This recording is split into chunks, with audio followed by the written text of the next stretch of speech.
The military is a critical element of national power. For this reason, nations establish, equip, and train members of their armed forces in defense of their territorial integrity and sovereignty, as well as protection of their core values and interests in furtherance of their national security. The capacity to fulfill this statutory role, however, depends on the fighting power of the military. A key element of the fighting power is a conceptual component that encompasses sound doctrine and training. This ideology was the very foundation of the establishment of the National Defense College, NDC, Nigeria, by the General Ibrahim Badamasi Babangida's administration in 1992.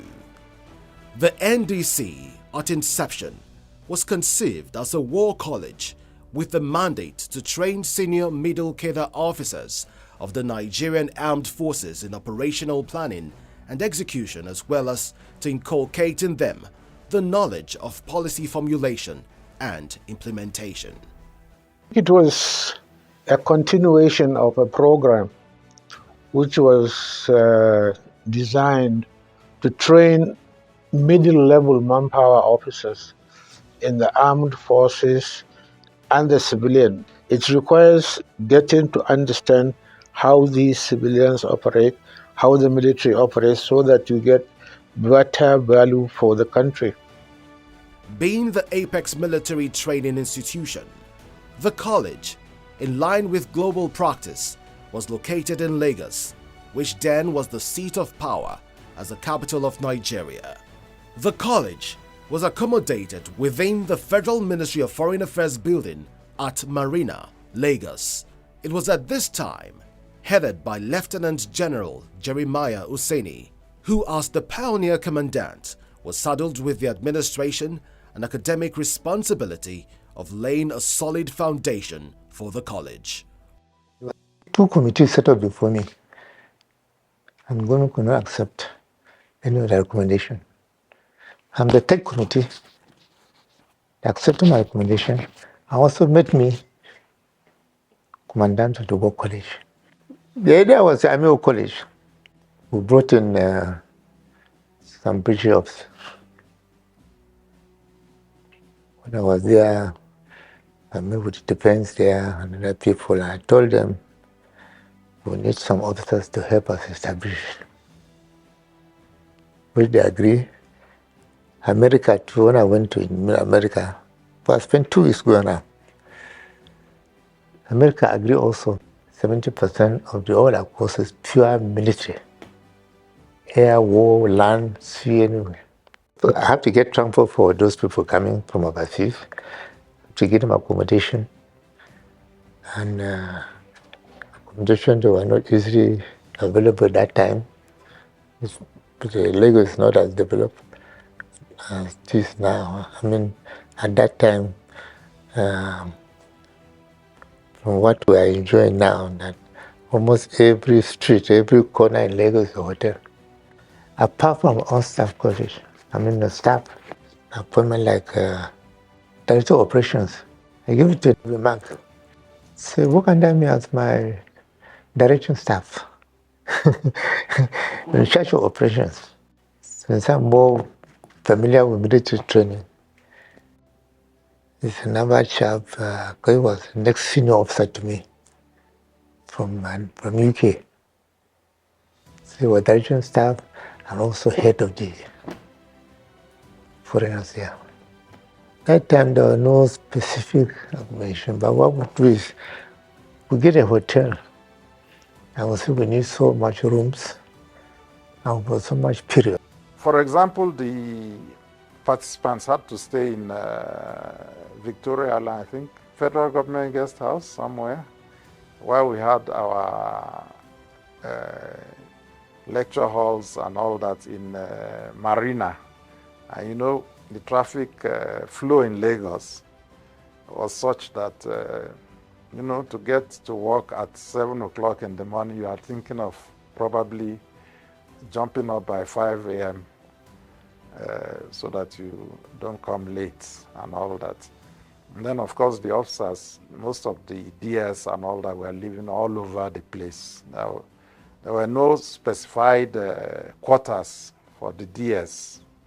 You know, some had to come from Ikpaja, some from Navy Town, some from Ikeja, and so on and so forth. The designation of the Federal Capital Territory, Abuja, as Nigeria's new capital city about 3 years later provided a temporary solution to infrastructural and other administrative challenges encountered in Lagos by the college.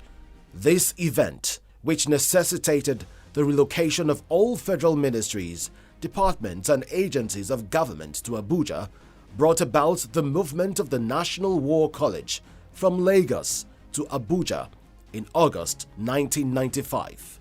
About the same time, the fourth set of participants of the college was inaugurated by the then military president, late General Sani Abacha, on 14th September 1995 to herald the movement of the college to FCT, Abuja. Generally, most of the colleges are situated where the commander-in-chief is, usually, because you are supposed to be a think tank for the commander-in-chief. So wherever the commander-in-chief is located is usually where the war college is. If you look at all the war colleges or defense colleges all over the world, they are situated close to the highest command.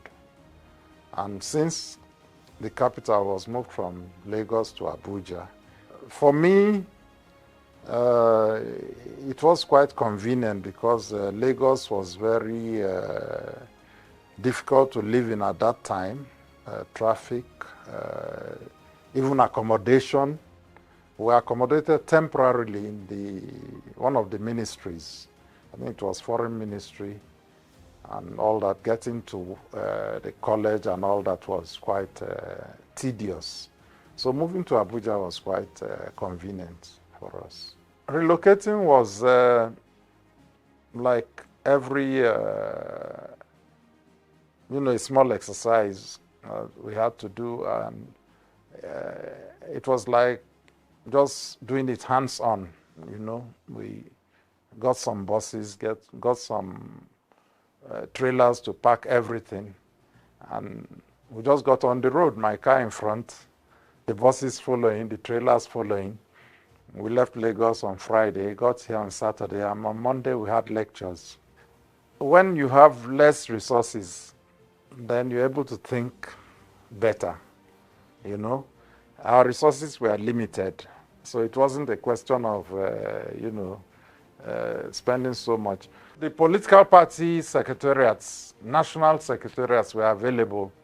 They were quite adequate. And we only needed to do a bit of renovation and adjustments. There was enough space for all the offices, the lecture halls. Abacha Hall, was already available.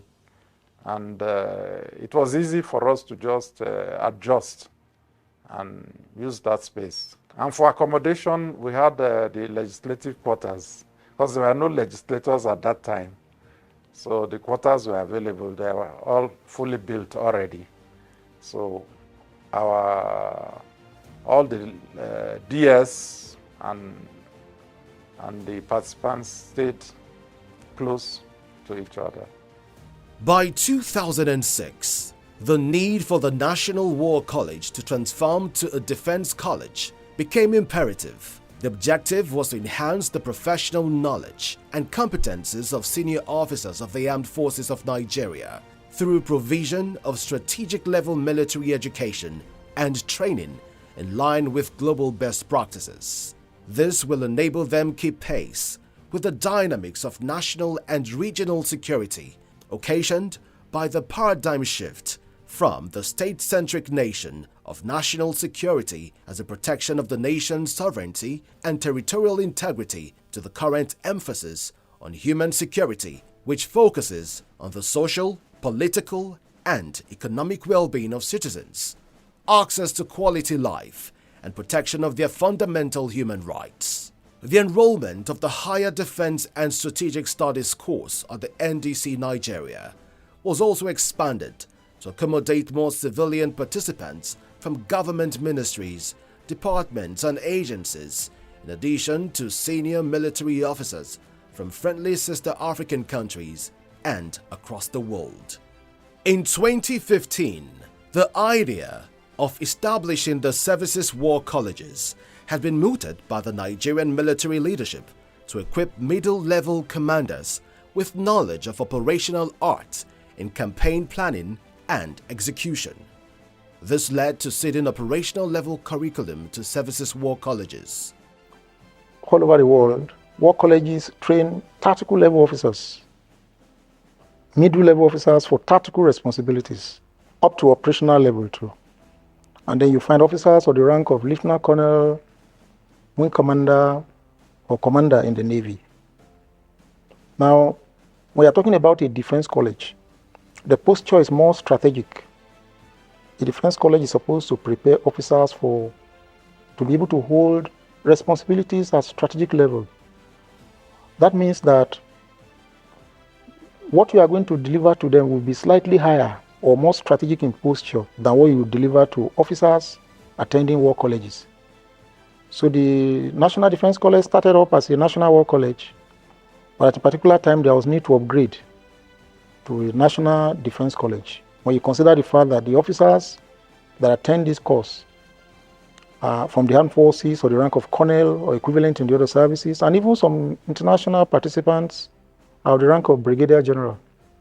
And then from the ministries, departments, and agencies, you see commissioners of police, controllers from the other paramilitary agencies.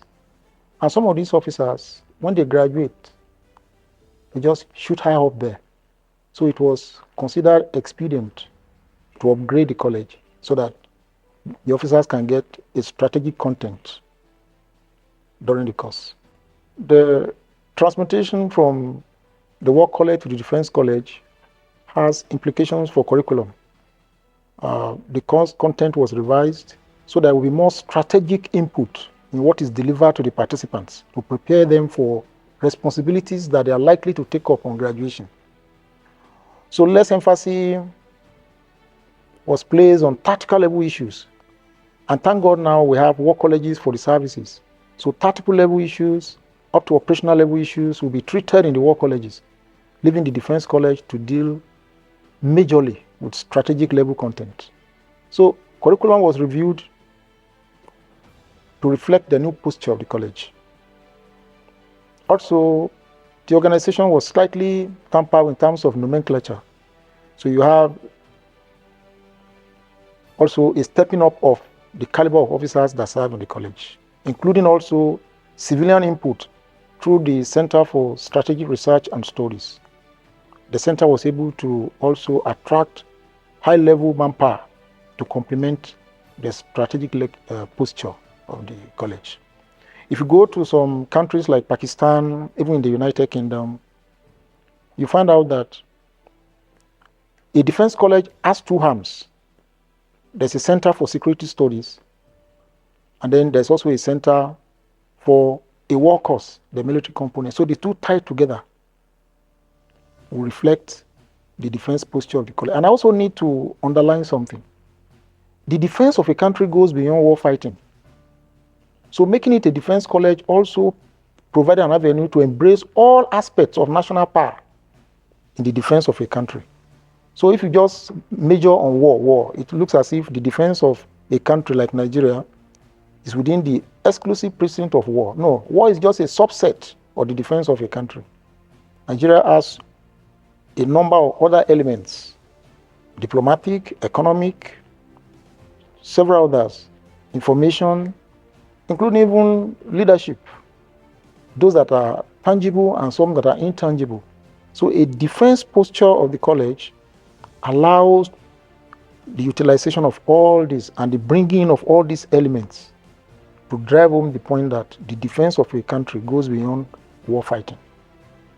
The mandate from the college is derived from the mission of the college.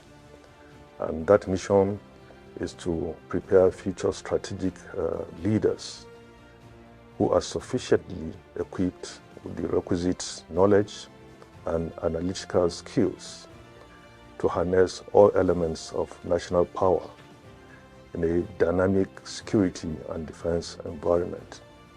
That is the mission which drives, the mandate of the college. The mandates of the War College as it was then and the National Defense College as it is now are similar, because they are basically focused on preparing the participants for higher responsibilities at the operational and strategic level of governance. But we should also understand that the War College was established in 1992, and from then, since then, there have been a lot of developments in the local, regional, and global environments. We are in a dynamic world, and the environment is becoming more volatile, uncertain, complex, and ambiguous.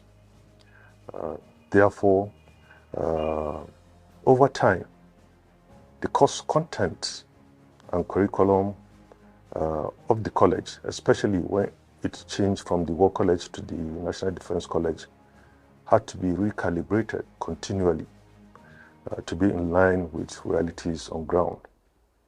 And that is why, for now in the Defense College, new concepts are injected into the curriculum. Concepts like the whole of society approach to addressing the challenges we're facing, and the concept of comprehensive national security, which emphasizes the harnessing of all elements of national power to achieve national objectives.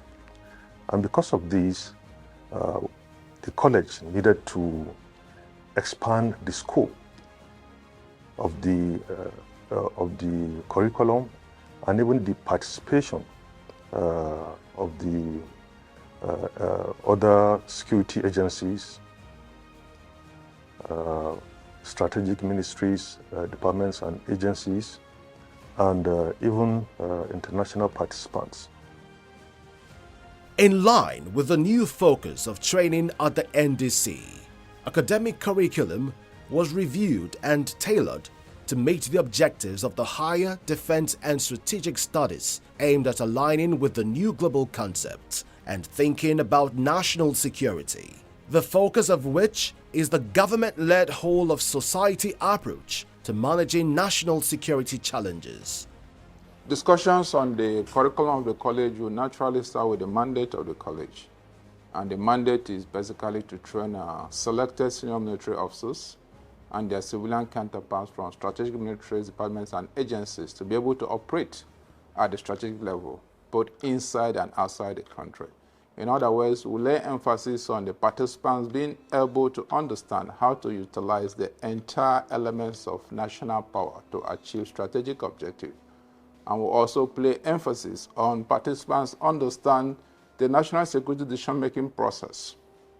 Now, based on that, the curriculum is 11 months course divided into 3 terms, 9 modules. Term 1 is the foundation, lasts for 15 weeks. And within this term 1, we'll have 4 modules. Module 1 is research methodology, basically to teach the participants the elements of conducting research, because that is what they will apply throughout their stay in the college. Module 2 is on state and sociopolitical environment. We'll look at the concepts of the state and its application, issues of governance in the states, rule of law, development, security challenges. In Module 3, economy and finance, we'll look at the government national economic policies. We'll also look at the key sectors of the economy like the oil and gas and agriculture.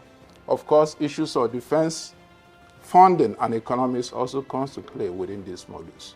The last module for term 1 is the science and tech. In science and tech, we'll look at the federal government policies on science and technology. Of importance is the STEM policies, science, technology, engineering, and mathematics, because that is the basics. Once we get that right, we believe our science and tech development can move forward We'll also look at issues of space technology, artificial intelligence. The NDC believes that artificial intelligence have a crucial role to play in future warfare, and that is why we give it prominence within this module. Term 2 again is 4 modules. The first in the modules is Module 5, and Module 5 deals with regional and international affairs. In these modules, we basically study Nigeria's foreign policy, bilateral relations with other countries, and also Africa and world politics. Africa and world politics in the sense that we look at Africa's relation with EU, with China, with United States of America. And the basic is for us to be able to understand how these relationships affects our national interest. Module 6 deals with policy, statecraft, strategy, and national security. In this module, we'll look at the national security framework, particularly as regards the national security policy, the defense policy, statecraft, the decision-making process. Now, Module 7 deals with military history and conflict studies. So we'll examine the nature and causes of conflict and war, issues of asymmetric warfare like terrorism and counterterrorism. We'll also look at theories of air power, land power, sea power, and also how the operational framework dovetails into the strategic framework in terms of conducting operations. So you can basically see that within this module, there is that relationship between the operational warfare and strategic warfare. Now, the last module for this term 2 is Module 8, which deals with peace support operation. In Module 8, we look at the United Nations Peace Support Operation, African Union Peace Support Operation, and also the African Union Peace and Security Architecture. Now, within peace support operations, we'll look at the civilian dimension of peace support operation. And to do that, we'll have a center that deals with issues of peace support operation. And also, we'll look at the military aspects of peace operation. But very important within the modules is the economics and policies of peace support operation. Why do people contribute troops to peacekeeping? What are the inherent benefits? So that's what we do within the modules, and that runs up with a major exercise Karana, that brings the module. Exercise Karana is a complete package on what is expected when there is need for peacekeeping, what is expected when there is need for peace support operation, what is expected when it comes to peace maintenance enforcement. The Exercise Karana package at the Defense College is conducted in both syndicate sessions and plenary room presentations. So in the syndicates, participants are given the setting, and they are also assigned different roles and functions, which they now role play in actually coming up with an integrated mission plan, which is presented to the chairperson of the commission. So participants are expected to play different functional roles, such as military roles, police, paramilitary roles, functions like gender, protection of civilians, legal, humanitarian. So they role play all of these in planning for the mission.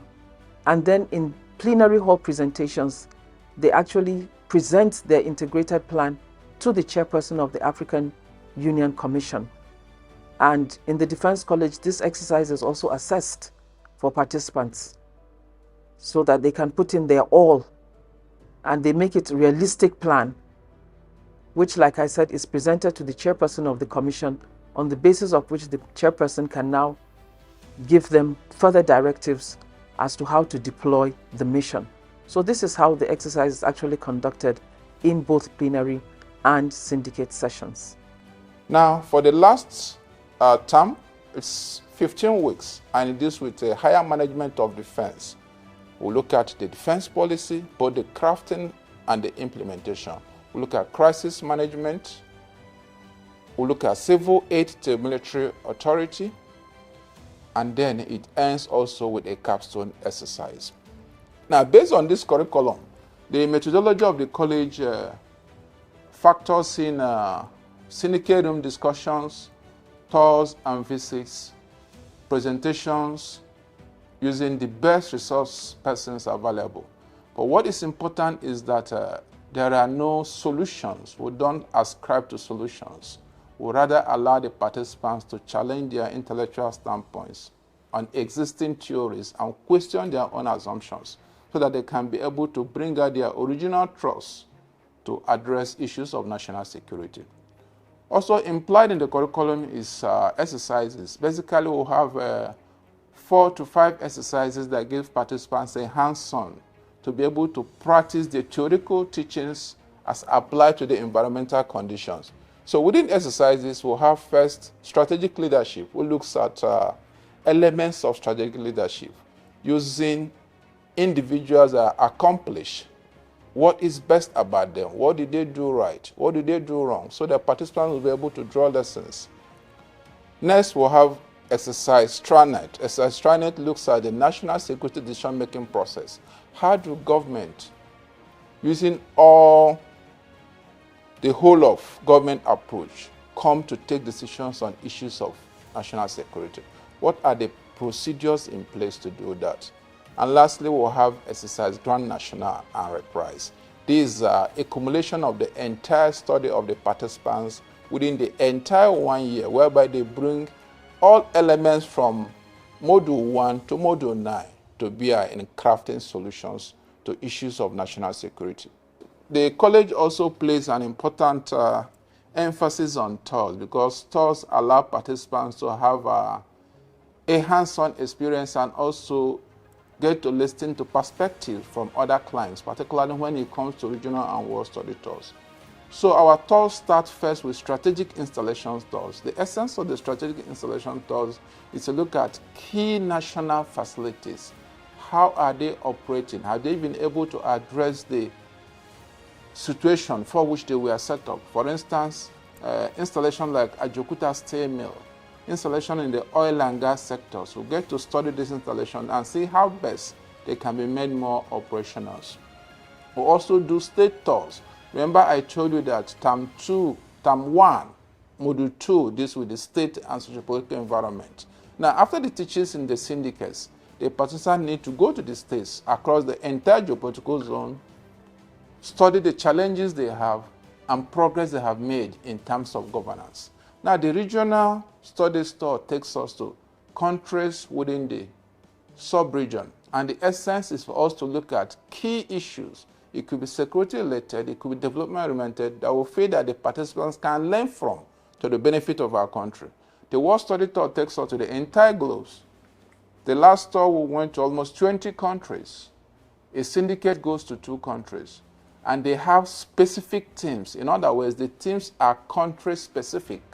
For instance, during the last regional tour, the team that went to Kenya looked at counter-terrorism issues, because we know Kenya have the same challenge that we're having in Nigeria, considering the influence of Al-Shabaab in that country. So that is how the teams are structured, to look at the best case scenarios, the worst case scenarios in the countries we visit, and ultimately bring home lessons to Nigeria to improve the entire national security and development framework.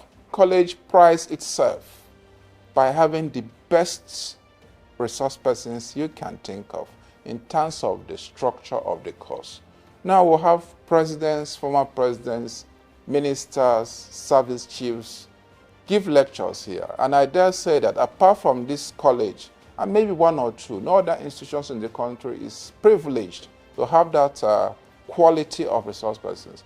We don't forget members of the academia in cases of theoretical issues. We'll bring the best professors in various fields to tutor our students. And of course, we also have participants from outside the country.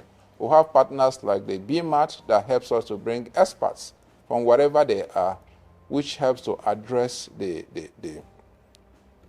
course models that we have. The college have also made a lot of innovations over the 30 years, because we believe that change is the only thing that is constant. If you don't change, you die. And of course, we are always innovating. And one of those innovations we just developed is the introduction of short courses. The idea of those short courses is to make it possible for more people to benefit from the strategic training that is done in NDC, because the core flagship course is just for about 100 participants, and the bulk is from the armed forces. Find out that the MDAs have like 10 or 15.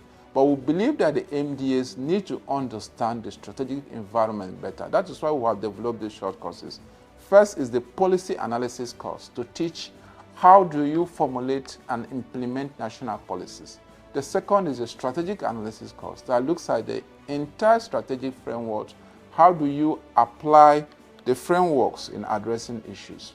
And then we'll have the last course, which deals with regional and international security. It's expected to expose participants on MDAs to the regiments of regional and international security, which I believe they will find quite useful in conducting their activities in the various ministries. And to wrap it up, the college normally group all its academic activities for a course towards a particular theme. The whole idea is for the course to have a theme that they are researching on. And that also gives the college the ability to bring in contemporary discourse and challenges into the course participants' works. For instance, for the present course, the theme is the use of whole of society approaches to enhance human security. How do you use the whole of society approach to enhance not just human security, national security? Now, the whole idea is considering this era of asymmetric threats, it is actually very difficult for you, only the government, to be able to address national security challenges. So we believe that all stakeholders, by stakeholders I mean the organized private sector, faith-based organizations, NGOs, communities, even individuals and families have a role to play in addressing security challenges. So how does the government bring them to bear in both the policy formulation and also in a discussion of this? So for this course, this is the theme, and all the discussion I talked about are centered on how to use this theme to drive the process. Review of academic curriculum and activities at the National Defense College, Nigeria is carried out periodically to reflect new concepts and ideology about national security and development, so as to impart in the participants the current knowledge and understanding required to tackle emerging security challenges. To this extent, the Higher Defense and Strategic Studies course curriculum is presently being reviewed to reflect innovative ideas as well as add value to training at the college for the benefit of the various organizations and countries represented, who as the end users are critical stakeholders. We have this memorandum of understanding with the Nigerian Institute of Management, where we have a management training package for the participants. The MOU expired. We needed to renew the MOU for another 5 years because of its importance in building the capacity of the participants, because as they are being prepared for responsibilities, at the strategic level, they should be good managers of not only men, but resources and even situations. So those are some of the areas that we were able to address.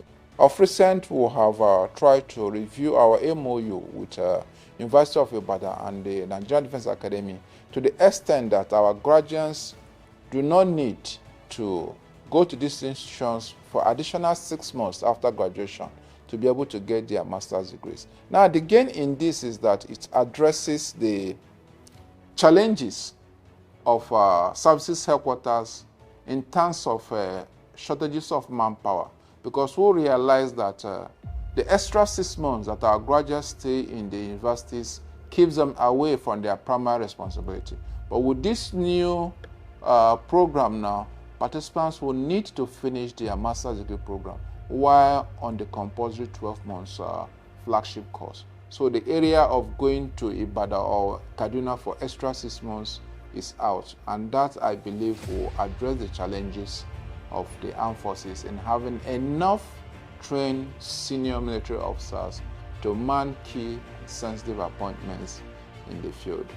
Over the past 30 years, the National Defense College, Nigeria, has become a global reference point for excellence and a prestigious citadel of strategic training, having trained thousands of competent professional senior military officers and top civilian executives in Nigeria and on the African continent, as well as across the globe. Some of the college graduates have risen to the position of service chiefs and military commanders in their respective countries. As a result, the college is not only concerned with human capacity building, but has continued to make immense contributions to regional peace and stability in Africa and beyond. The National Defense College, without any doubt, has over the years fulfilled its statutory mandate and met the expectations of the country. First, the idea of establishing the college was to demonstrate strategic level professional military training for officers of our armed forces, and this mandate has been achieved. The college over these past 30 years has helped to forge a nexus between national security and development, being a critical tool of shaping opinions, shaping policies, shaping leaders who have had a stint in driving at the national level and of course at the strategic level, political level, what the nation stands to benefit.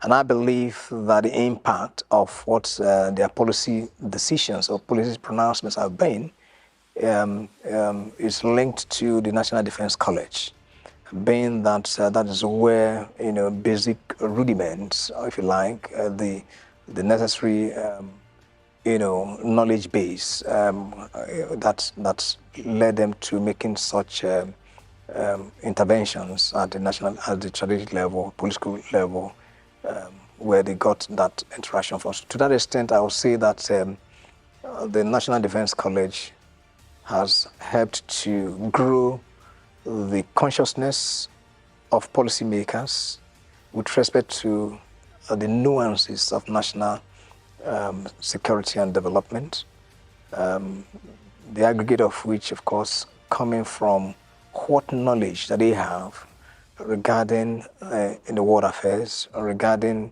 of course, issues that bother with our neighbors, what science and technology and innovation, what they mean, what role they play in national development, among several others. The National Defense College, within the 30 years of its inception, has produced high-quality manpower that have risen to man strategic level appointments in Nigeria. If you look around, you find that several graduates of the college, even outside the college, there was a time we traveled to Senegal, and the chief of defense staff of that country was actually a product of the National Defense College. And that is just one of several. In Nigeria too, the Inspector General of Police now is a graduate of the college. All these people will leverage the knowledge that they receive from the college to carry out their assignments in these very challenging times. And they have not failed us. They have continued to strive to improve the quality of delivery in the offices that they find themselves. So while looking around, the fact that products of the college have been able to rise to the occasion to hold strategic level appointments, to me, is impartial fulfillment of the mandate of the college. The college has continued to provide a platform for robust discussion on issues that are germane to the development and even the security of Nigeria. At the end of every course, the National Defense College makes a presentation on the topic that is selected from the presidency and assigned to the college to research on.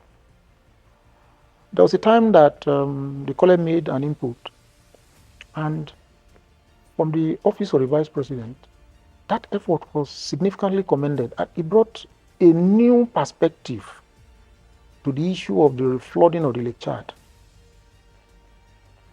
And many years ago too, several research projects of the college were taken seriously, and some of them have helped in the formulation of certain national policies that drive development and security in Nigeria. I remember during the regime of Admiral Shinowo, a particular topic was put on the national pedestal. Where do we keep Nigeria's treaties? Who is to keep Nigeria's treaties? And we found out that the treaties were not kept. Nobody knew. It was neither here nor there.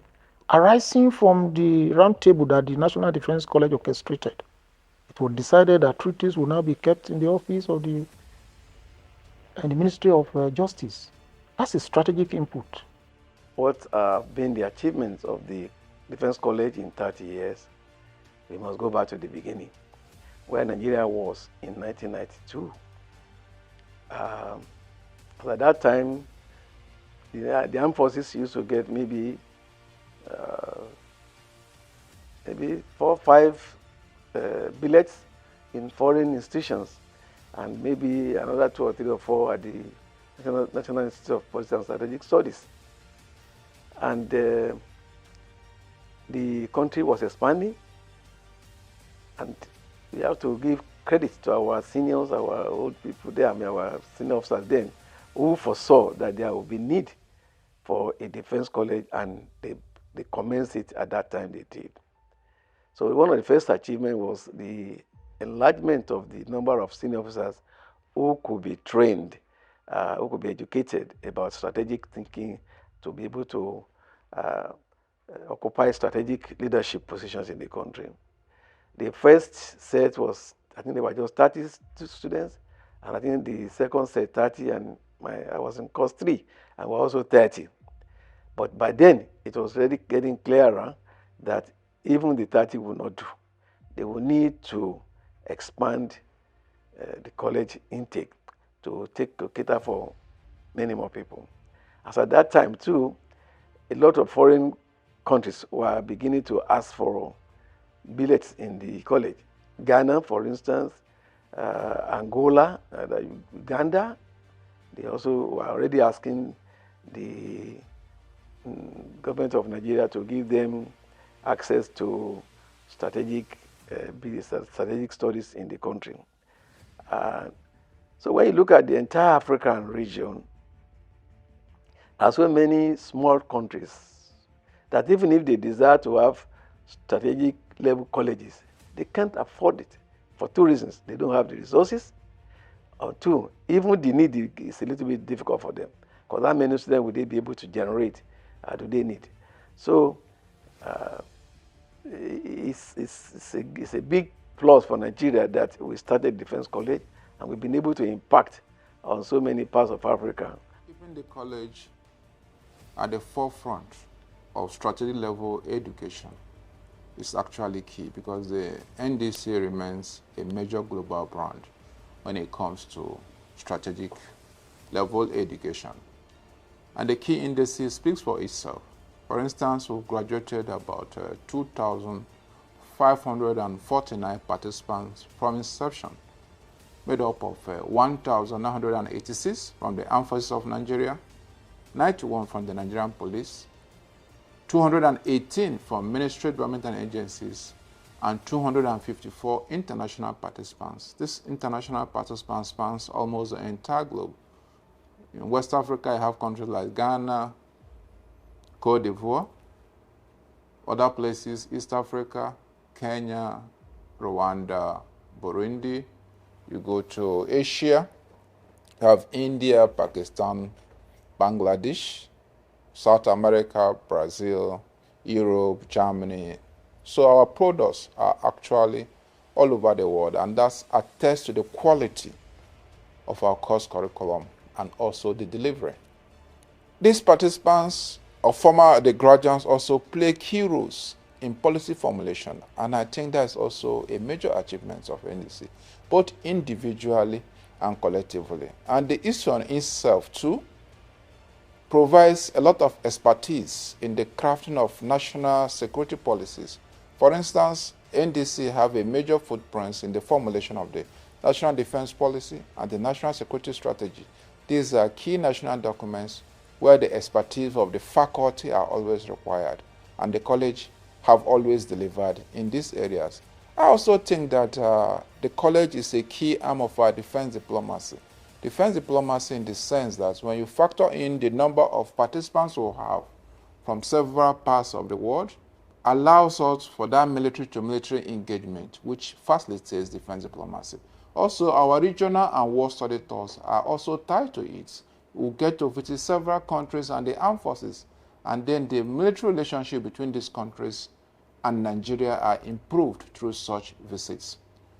In terms of peace support of operation, NDC is a center of excellence in regional peace support operation. Apart from conducting trainings at the strategic level, it also sponsors major stakeholders meetings and seminars in these areas. And our level of cooperation with the African Union and the AU is most exemplary. Even the United Nations were a key part of the Challenge project, who hosted several of the programs in the college. That's also attests to how the college is seen outside these shores. The center had opened the college to external linkages. We had the opportunity of organizing an international conference of the challenges of peace operations in the 21st century before we became member. It's now known as the International Forum of the Challenges of Peace Operations. We were also able to become even the president of the International Peacekeeping Training Associations, IPTC, which is a global forum for all those involved in research and training in peacekeeping. In 2008, we were the president of that world body because we hosted the conference here. And we became an influential member as a college. Then there is the African branch of that IAPTC we call the African Peace Support Trainers Association, APSTA. We led that organization for 2 consecutive years, and we have been influential, as far as I know, in APSTA. APSTA deal with peacekeeping in Africa. Now, I mentioned the training. There are other international organizations that involved us when it came to peacekeeping training. And a lot of publications have come from this college through the center on peacekeeping. I can mention a book came out of the international conference in 2004. That meeting in Harare led us to now publish a book titled Africa Crisis Response Initiative from the African perspective. And so many other things were done within that context. So the college became very critical even to the certification of the ECOWAS standby force. All the stages it went through its development, including field training exercises, command post exercises, and the planning conferences. We were all involved in that as a center. So the college, in my view, has been very instrumental to particularly peace support operations development in Africa and by extension to the world. Because we gave birth, so to speak, to those officers who became force commanders. And so when we used to have this block on peace support operations, I remember I used to put the pictures of the force commanders who were participants here, and it was a sight to behold. Not only Nigerians, we have had officers, this Rwandan who was a force commander, he came through here. To retain the pride and place of the National Defense College, Nigeria, as a renowned regional center of excellence for strategic military training, the governing board of the college provide a lasting solution to the infrastructural challenges facing the college. Consequently, the decision was taken to relocate the college from its present temporary location to a permanent site in Abuja. This compelled the ongoing spirited effort by the President, Muhammadu Buhari's administration, to build a befitting edifice for the college at Piwoi. The relocation of the college from Lagos to Abuja was not without some challenges. Given this challenge, the governing board saw the need to relocate the college to a permanent site elsewhere in Abuja, and the board has committed so much resources and effort in this regard. About 20,000 square meters of land was allocated for the permanent site at POA, which is presently being developed in phases. The first phase includes the construction of residential accommodations for the participants and staff. 4 blocks of residential accommodation for participants have been completed, while 1 out of the 2 blocks for the staffs have been completed. The other is still under construction. The infrastructural development of the permanent site, which involves road constructions, provision of electricity, street light, drainages, as well as water and sewage treatment, among others, also ongoing. The second phase of the permanent site development entails the construction of the main block and administrative headquarters, medical center, sport complex, worship centers, among others, is also ongoing. The second phase of the development is also going concurrently. The main block and headquarters complex will house staff offices, lecture halls, auditorium, syndicate rooms, libraries, and other academic-related activities. The idea is to ensure that the staff and participants live and work at the same location by building a college community that is largely self-sufficient. The development plan also incorporates construction of a solar panel farm to serve and provide an alternative source of power for the college. This is to ensure that we mitigate the issue of shortage of power supply. By the time the project is fully completed, the college will have a befitting world-class edifice as obtains in other climes.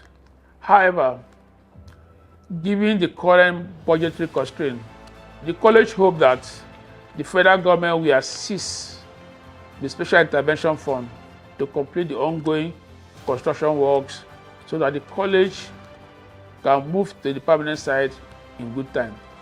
As the college continues to deliver on its mandate by training and equipping present and future generations of military leaders and their civilian counterparts with knowledge and understanding of policy and related strategic issues, the kudos will always go to the founding fathers who laid the sound foundation and others who at different times have and will continue to sustain the reputation of the National Defense College, Nigeria, as a renowned apex military training institution on the African continent in the years to come.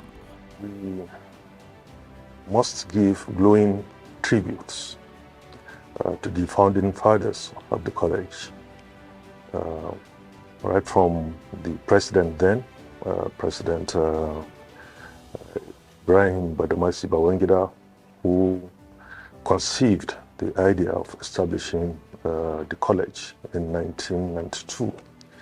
And of course, the first commandant, General Jeremiah Hussein.